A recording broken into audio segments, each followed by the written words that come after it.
I am Dennis Daggett, Executive Vice President, International Longshoremen's Association.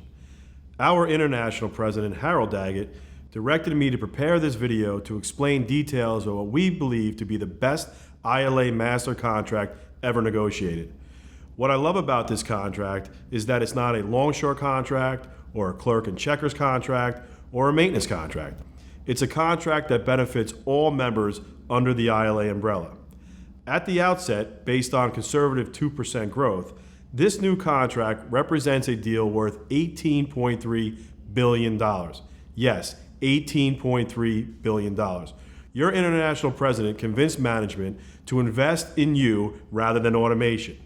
And we can't quantify the value of the protections we received on automation. Getting to this point took a lot of hard work by your ILA officers and wage scale delegates. Ultimately, you, our ILA rank and file members, have the final say on this contract. We hope this video will demonstrate just how good this proposal is for you and your fellow members. We have prepared this video so that you have the most up-to-date, accurate information regarding the details of the package. In June 2018, after months of negotiations, the ILA and the United States Maritime Alliance have tentatively agreed on a proposed contract that will expire in October 2024. Article 11 of the current master contract, which addresses new technology and automation, has been replaced with new language.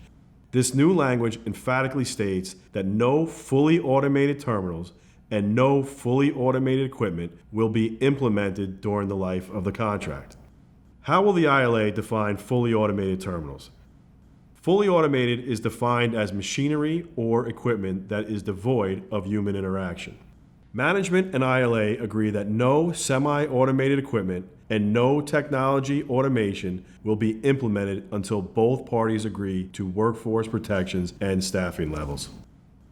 In order to protect the ILA workforce, it is necessary to define the types of technology and the effects on capacity and efficiency.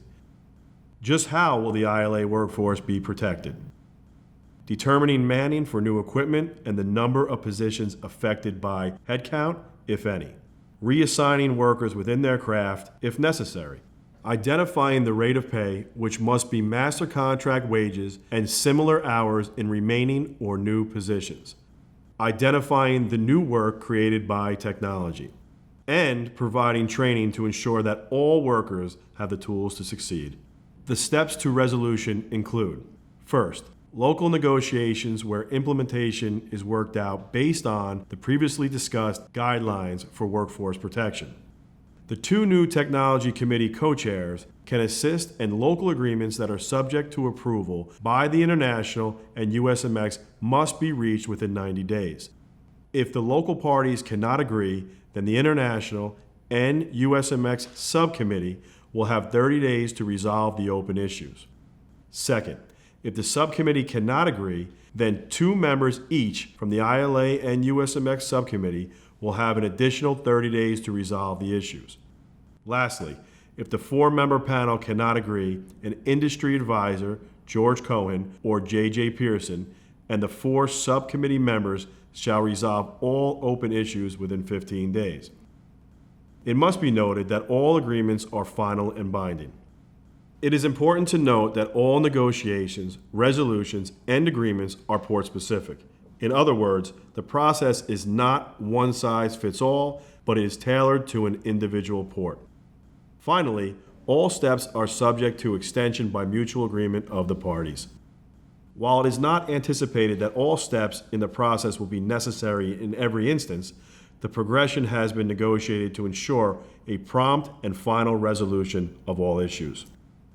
Now on to container royalty. As many of you are familiar with the current master contract know, Article 12, Section 3 sets forth the rules for container royalty distribution.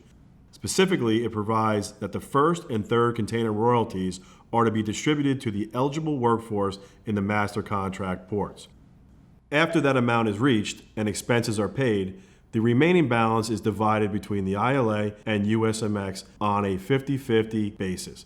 Our new tentative master contract increases the initial amount for distribution before the 50-50 split by $15 million in the first year, $16 million in the second year, an increase of $1 million. $17 million in the third year, an increase of $1 million. $18 million in the fourth year, an increase of $1 million. $19 million in the fifth year, an increase of $1 million. And $19 million in the sixth year. When costing out this contract, based on conservative estimates, we believe this will bring an additional $104 million to ILA members and an additional $250 million from the 50-50 split. Now on to an important item in the new contract that ILA members and their families are concerned about: wages. ILA members will see an economic increase every year of the contract.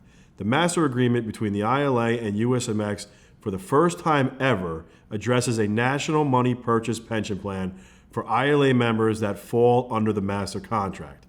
In addition to the increased container royalty, there will be 6 increases as follows. Year 1, $1 hourly increase in your money purchase plan. Year 2, $1 hourly wage increase. Year 3, $1 hourly increase in your money purchase plan. Year 4, $1 hourly wage increase. Year 5, $1 hourly wage increase. Year 6, $1 hourly wage increase. However, I'd like to make one thing clear. If a port's local funds are in need of relief, then one of these 2 pension contributions may be converted to fund other benefits, so long as all of the ILA locals in a port and the labor and management trustees agree on conversion. If there is no unanimous agreement, then the contributions follow the master contract. Now on to MILA. I think we can all agree that with MILA, ILA members enjoy one of the best health care plans in America. And the ILA believes this plan will be even better with 2 significant changes. The first change relates to benefit levels. There will be no reductions in benefits. Secondly, we were successful in negotiating an increase in tonnage assessment to help fund MILA. We estimate that this assessment increase will translate into an additional $400 million into MILA. In order to continue aiding certain ports in the South Atlantic and Gulf Coast District, the Fifth Amendment to the Master Contract provides for what has been termed the Caribbean Basin Initiative. This was established to combat non-ILA container carriers that are competing for Caribbean Basin cargo. Their tonnage assessment is reduced in certain master contract ports to 55 cents per weight ton, with a resulting increase in man-hours due to increased cargo being handled in those ports. The amendment, which went into effect in January of 2015, is being extended for the term of the new contract with a review after 2 years to determine whether it is having the desired effect. Container Royalty 5, which was designed as an additional funding vehicle to address shortfalls in employee benefits other than pension, will be amended. The payment for vacation and holiday benefits in those ports covered by the South Atlantic ILA Employers Vacation and Holiday Fund is set at $25 per hour for all eligible participants. The fund will also receive an additional automatic payment of $2 million from the CR5 fund.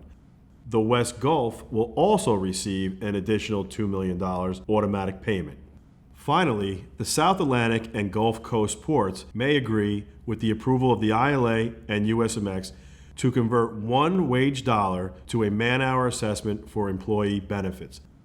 This conversion would be comprised of not only $1 per hour, but also the amount of taxes that the employer would have paid if it had been a wage dollar. While the economic package amounts to some additional $400 million in wages and automation protections that are unheard of in any current collective bargaining agreement, the ILA has had to recognize that with larger ships coming online and resulting additional restrictions, the carriers need flexibility when vessels do not arrive as scheduled. In response to these concerns, the proposed master contract requires that by July 10, 2018, each port or district institute a setback cancellation policy at waterfront facilities within 2 hours of the vessel start time. However, the cancellation policy is not open-ended, but must adhere to certain guiding principles. Specifically, the policy in each port or district will not add start times. There will be no reduction in manning or equipment or other gimmicks. The remaining items in the tentative master contract concern matters that are either of continuing importance or need to be considered. The parties commit to implementing jointly a data collection system for wages, hours, and other record keeping in which all ports shall participate. The parties also reaffirm their commitment to Joint Contract Implementation Team provided for at Article 19, Section 5 of the current master contract. The Labor Adjuster System found at Article 7, Section 4B. The study of the Port Authority model at Article 7, Section 7A. The dedicated workforce for stuffing and stripping set forth at Article 7, Section 9. And the CBP inspections at Article 7, Section 13. The final set of issues comprise a list of matters that either have not been fully addressed or have yet to be addressed. The bargaining parties have concluded that the Industry Resource Committee, which has been established to discuss and resolve problems during the contract term, should be given the task of dealing with these matters. The first issue, shipper versus carrier controlled, relates to ILA work jurisdiction as defined by the right of control over the cargo. The second issue highlights the growing use of so-called off-pier security yards where loaded containers are stored before delivery to the consignee or to the terminal. The rules on containers found at Appendix B of the current master contract includes a rule entitled batching, which appears on its face to address this issue and prohibits the use of such yards. However, the so-called batching rule has been somewhat narrowed as a result of arbitration awards issued a number of years ago. The parties need to discuss the application of the rule to the security yards. The next issue relates to the need for the parties to identify systematically what jobs have been created by new technology, as these jobs belong to the ILA workforce. Likewise, the monitoring of containers with major damage remains a continuing problem that can only be effectively handled by a national port of discovery system that can track the movement of these containers. Finally, many of the carriers had previously decided some time ago that they no longer wanted to be in the business of supplying chassis to the beneficial cargo owners. They are now beginning to take the same approach to providing gensets that supply electrical power to refrigerated containers.